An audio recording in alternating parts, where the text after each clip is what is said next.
Are you trying to figure out how to get more information from your subconscious mind? How you can actually pull problem-solving ideas from your subconscious? Well, in this video, I am going to share with you two approaches to the subconscious mind and techniques that you can use for both of those. So my name is Andrea, and I have been a longtime problem solver. And more recently, I've realized sometimes it's just easier to let go and let my subconscious brain take over. So these are what I actually do that I'm going to share with you. And we're going to dive right on in. So the first style, now there's two styles that we're going to get into. The first one is brain science and how your brain works.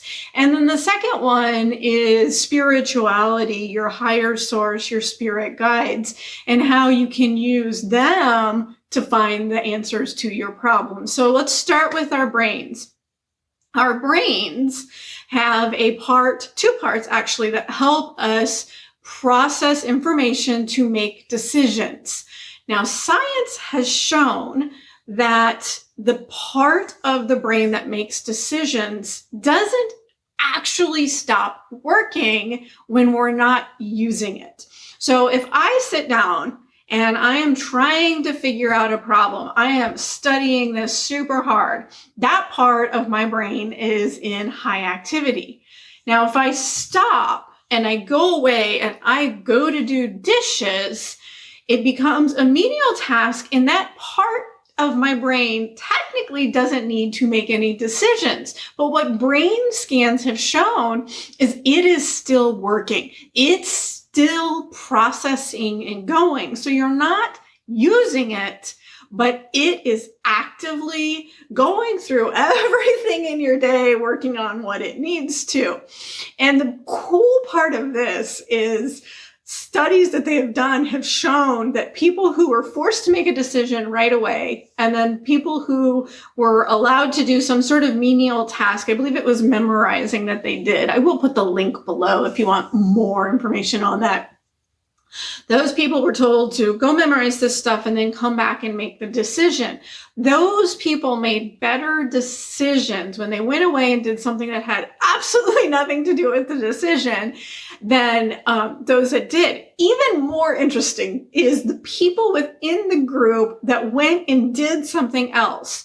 The people who had their subconscious, that brain part was still going and rated higher, like it was doing more work, made even better decisions than those who had the lower brain waves in that particular area. So how do we get our subconscious to take over and process when we're not actively doing it? So I have two favorite ways. The first one is physical exercise. So I will finish working on a problem or contemplating it, and then I will go get physical exercise, whether it's a walk or a legit workout, whatever that might be.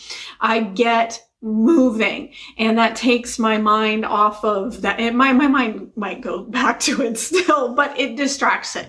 The other thing is the menial tasks. Like I said, doing some dishwashing, maybe going and doing some laundry, just getting your mind off. The point is to get your mind off of the decision, but not necessarily onto a different decision. That's the key, is you want it to kind of be more in a relaxed state. So try those two things. Another thing that I do, and it's a little bit harder to control my thoughts than doing those two things, is meditating. But I am calming my mind down and letting it do the work. I find guided meditations are best for doing that. So that leads us to the second thing, and that is using higher source, the universe, God, whatever you want to call it, and your angel team, your guides, to get the information that you need. And the way that this is different to me is when I am using the science-based one, I am actively making sure I am gearing my brain to working. With the universal spiritual side, it's not so much when I I have a XYZ pro cons list. It's when I have a big decision to make and I might not have all the information. I might not have the full pieces, that's when I turn to my guides and my angel teams and universe and say, hey, I need help figuring out where I'm going to live next. I don't know if I have all the information and it's still 1.5 years away. Can you guide me to the right place? Now, depending on the time frame that you need this answered in depends on then what I do next. The first one is if it isn't right away. So like if I am moving in 1.5 years and I need more help figuring out where I'm going to go, I would place the request and then let it go. Just let the answers come. Let them show me where that might be. And that might be signs showing up. You just get the answer. You stumble upon an area, but you're not going to actively work on the problem. You are going to let the universe show you the problem. The problem solution. Then the second thing is if it is closer in, if it's something that I've really been struggling with, but I know I don't have all the information, or I literally am just frozen on deciding what to do, then I will use techniques that are a little bit more geared towards getting an answer faster, such as before you go to bed, write down your questions and your problems, and then go to sleep. And then first thing in the morning, you want to begin to journal, free write journaling. And don't immediately go straight to it has to be about my questions. Just start writing. And then you want to leave it sit for a little bit and then reread it. You know, it can be a day, 2 days later, whatever, reread it. You might reread it in the morning, but what I have found from this practice is if I'm regular with it, the answer shows up. It comes out in a way you don't expect it, but it is there. And the trigger of writing it down and then following that up with journaling right away in the morning really helps to get that information in flowing and tells not only your subconscious mind doing the decision making, but tells your spirit guides and universe, hey, I need this information. Is there anything that you can let in? And then in dream state, our minds are doing a whole bunch of stuff while at the same time, we're spiritually and emotionally processing. Oftentimes we're given downloads by our guides in that time.